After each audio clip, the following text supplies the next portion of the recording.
Et si la structure la plus controversée de l'archéologie biblique n'était pas cachée, mais exposée depuis des décennies, devant tous?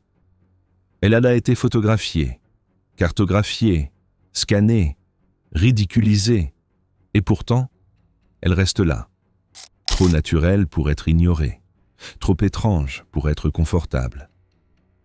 Certains disent que ceci pourrait être la dernière cicatrice physique de l'une des histoires les plus puissantes jamais racontées.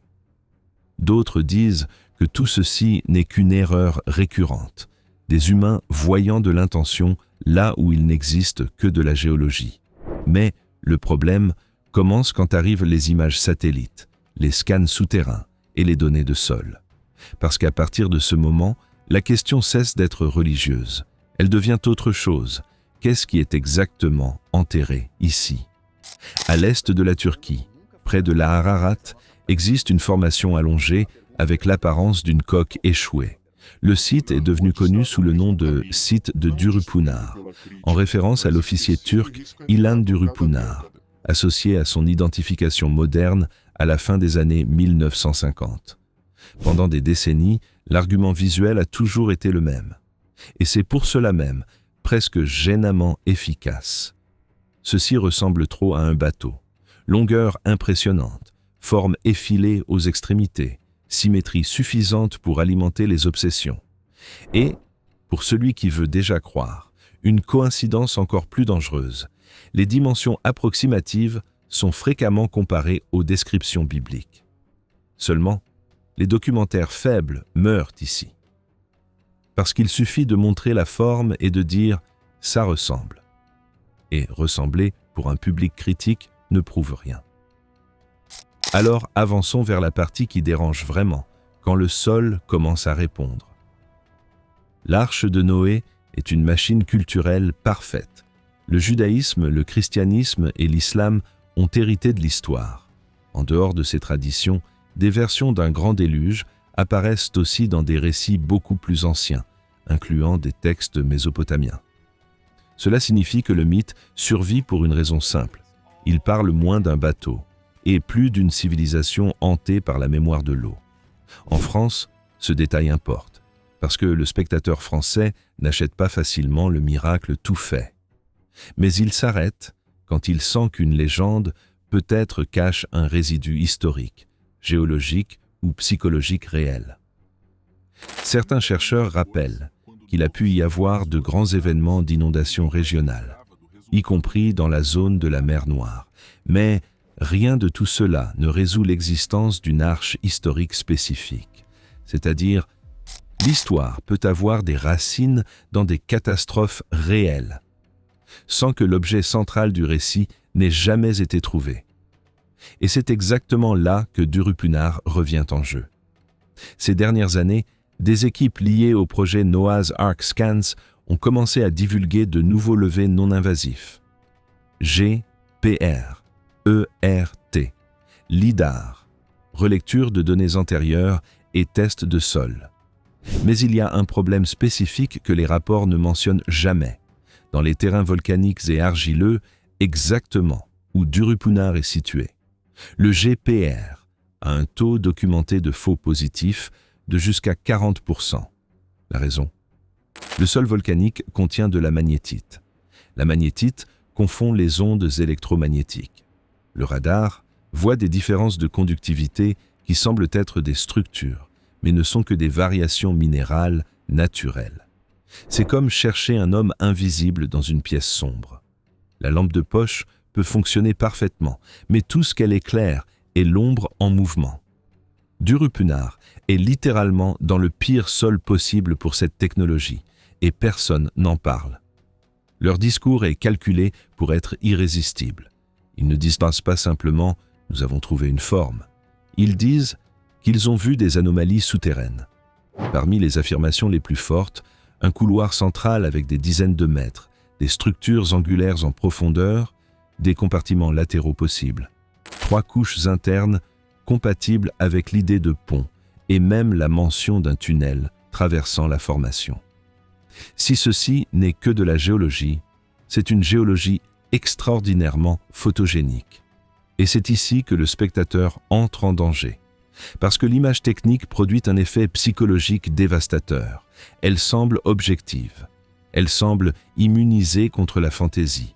Mais l'image technique n'est pas la vérité finale. C'est une interprétation. Un autre argument récent est venu du sol. Les chercheurs du groupe affirment avoir détecté plus de matière organique, des altérations de pH et des niveaux élevés de potassium à l'intérieur de la structure par rapport aux zones proches. Voici le détail que personne ne mentionne. Une simple racine d'arbre vivant pénétrant 15 mètres de profondeur.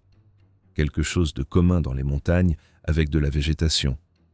Peut libérer des acides fulviques et des humates qui altèrent localement le pH jusqu'à 2 points et concentrent le potassium autour de la zone de décomposition. De plus, Durupunar est dans une zone volcanique active. Les dépôts naturels de potassium peuvent varier en concentration par un facteur de 10 fois sans représenter rien d'autre que la minéralogie locale. Le problème ? Quand vous avez une hypothèse avant les données, votre œil voit seulement ce qui confirme l'hypothèse. La lecture proposée est directe. S'il y avait eu du bois ancien en décomposition, le sol pourrait porter cette signature chimique. En langage de Fid, cela devient « la Terre garde la preuve ». Mais la vraie science ne fonctionne pas comme une miniature. La différence de sol peut indiquer beaucoup de choses. Composition locale distincte, dynamique hydrique, végétation, substrat, processus géologique. Un motif attire l'attention. Il ne clôt pas une affaire. D'ailleurs, même les chercheurs favorables à l'hypothèse reconnaissent que les tests actuels ne suffisent pas encore à prouver que la formation soit large. Et maintenant, la question devient pire.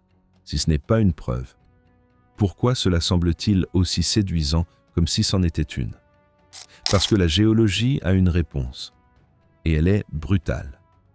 Pour le géologue Lawrence Collins, l'un des critiques les plus cités de ce cas, le site de Durupunar est une formation naturelle. Plus spécifiquement, le relief en forme de bateau peut s'expliquer comme une structure pliée et érodée, un synclinal penchant modelé par des processus sédimentaires, érosifs et des mouvements de masse. En d'autres termes, ce ne serait pas un navire pétrifié. Ce serait une coïncidence morphologique suffisamment puissante pour capturer l'imaginaire humain. Et Collins va plus loin. Des éléments qui ont déjà été traités comme bois fossilisé, rivets métalliques, parois internes et pierres-encres sont réinterprétés par lui comme roches métamorphisées, dépôts naturels de minéraux, fractures et matériel volcanique local. Mais le problème n'est pas nouveau. En 2016, un projet LIDAR dans la région d'Angkor Wat, au Cambodge, a révélé ce qui semblait être une ville entière cachée sous la forêt. Des structures, des avenues, des fortifications. Les données étaient précises. Les images étaient sans équivoque. Les fouilles ultérieures ont trouvé de la terre naturelle avec des racines anciennes. Qu'est-ce que le radar avait vu ? Des variations microscopiques de la densité du sol causées par l'activité biologique d'il y a 1000 ans. La technologie n'a pas menti. Elle a simplement lu trop dans le bruit. C'est le moment où la moitié du public veut partir. Mais elle ne peut pas. Parce que l'histoire s'améliore quand l'explication rationnelle est aussi perturbante. Si Collins a raison, alors une simple formation naturelle a trompé les explorateurs, les religieux, les aventuriers, les journalistes, les scanners modernes, et peut-être notre propre instinct de reconnaître l'intention. Cela ne détruit pas le mystère. Cela le rend plus intelligent. La quête de l'arche sur l'Ararat est remplie d'annonces grandioses, de reliques contestées et de promesses qui s'évaporent quand elles entrent au laboratoire. L'un des exemples les plus célèbres concerne Fernand Navarra, qui a prétendu avoir trouvé du bois dans une crevasse glaciaire. Le problème, les analyses et les dates proposées ont été contestées pendant des décennies, sans produire de consensus. Avant et après lui, il y a eu de tout. Des expéditions sans preuves vérifiables, des rapports impossibles à vérifier, la célébrité dans la presse et un motif classique de la pseudo-archéologie. la conviction vient avant la preuve. National Geographic elle-même enregistre la lassitude des archéologues face à cette chasse continue. Pour de nombreux universitaires, ce n'est pas de l'archéologie légitime. C'est l'insistance à chercher un objet qui, même s'il existait un vestige, serait à peine identifiable de manière concluante. Alors pourquoi ce cas reste-t-il vivant? Parce qu'il n'a jamais dépendu seulement de la preuve. Il dépend de la structure narrative. Durupunar survit parce qu'il occupe la zone la plus addictive de l'esprit humain, le point où un objet semble lisible, mais pas totalement explicable. Si c'était une montagne ordinaire, personne ne reviendrait. Si c'était une preuve incontestable, le cas aurait pris fin. Mais il se trouve au pire endroit possible, entre l'interprétation technique et la fin de signification. Ce type d'ambiguïté est presque parfait pour le cerveau. Chaque nouvelle lecture ne résout pas la précédente, elle la réorganise simplement. Le radar devient couloir, le couloir devient erreur de lecture. L'erreur de lecture devient scepticisme excessif. Le scepticisme devient suspicion de blindage académique. Et ainsi, le cas se nourrit lui-même. Il y a un précédent terrifiant pour cela. En 1980, un projet avec GPR, sous le Grand Sphinx d'Égypte, a identifié des chambres cachées avec une certitude totale. Les images étaient dites claires. Les données ont été présentées à des conférences internationales. Les fouilles ultérieures ont trouvé exactement rien. Mais voici le twist. La communauté archéologique n'a jamais officialisé l'échec. L'étude a simplement disparu des citations. 30 ans plus tard, quand de nouveaux scanners ont été utilisés, personne ne se souvenait plus du résultat antérieur pour comparer. Durupunar pourrait être sur le même chemin. Non pas détruit par la critique, mais oublié et rescanné tous les 10 ans, recommençant à zéro. Ce n'est pas seulement une dispute entre la foi et la science. C'est une dispute entre deux peurs. La peur de croire trop tôt et la peur d'ignorer trop tôt. Les images satellites, en elles-mêmes, ne révèlent pas l'arche. Elles révèlent une forme, une signature topographique, un objet visuel qui résiste à l'indifférence. Et c'est plus important qu'il n'y paraît. Parce qu'à partir du moment où une forme est reconnaissable du haut, elle entre dans un nouveau régime mental. Elle commence à être lue comme un dessin, comme une intention, comme une architecture. Mais la Terre produit des illusions structurales tout le temps. L'érosion, les plis, les effondrements, la déposition, le ravinement, les processus naturels construisent donc des géométries qui, vues hors contexte, semblent artificielles. Par conséquent, la bonne question n'est pas « ça ressemble à un bateau ?» La bonne question est « le sous-sol confirme-t-il cette lecture ou seulement l'accompagne-t-il de manière ambiguë ?» Jusqu'à présent, la réponse honnête continue d'être ambiguë. Et voici la conclusion qui déplaît aux deux côtés. Si Durupunar n'écrivant aucune formation naturelle, alors l'une des images les plus puissantes de la culture humaine peut être soutenue par une coïncidence géologique cruellement parfaite. Mais si ce n'est pas seulement naturel, alors nous sommes face à quelque chose qui échappe depuis des décennies au modèle normal de validation scientifique, et cela ouvrirait un problème beaucoup plus grand que l'arche elle-même, parce que ce ne serait pas seulement une découverte archéologique, ce serait un échec historique de sélection. Quelque chose vu, revu, rejeté, et peut-être mal compris. C'est pourquoi ce cas dérange, non pas parce qu'il prouve la Bible, mais parce qu'il oblige la science, le scepticisme et la croyance à partager le même terrain instable.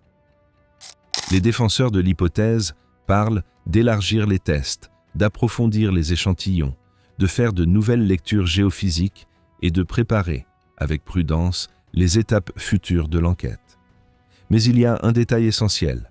Jusqu'à présent, le cas continue d'être soutenu principalement par des méthodes non destructives et des interprétations d'anomalies, non pas par une fouille concluante acceptée par la communauté scientifique.